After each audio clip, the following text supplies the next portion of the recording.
Anytime now.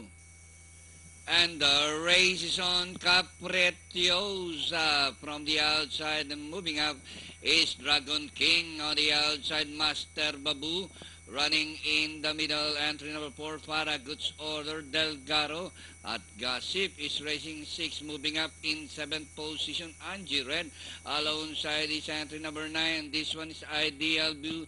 Yes, Joey 4th last. 3rd last. Kampai Strong Boy 2nd last. And entry number 8 is running at the tail of the field. As now Dragon King from the outside is Capretiosa Delgaro. Paragood's Order Master Babu from the outside.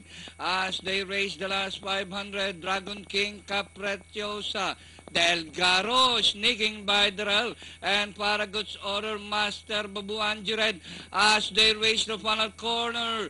Capretiosa is now the leader, and moving out is Paragood's Order Delgaro, Dragon King, Master Babu Anjired, Kampai, yes, Joey, Ideal View, Strong Boy, but Capretiosa this time by some 2, and finally Capretiosa. Paragood's Order, Dragon King, Master Babu, Kampai, and Angie Red. 8, 4, 5, 7, 10,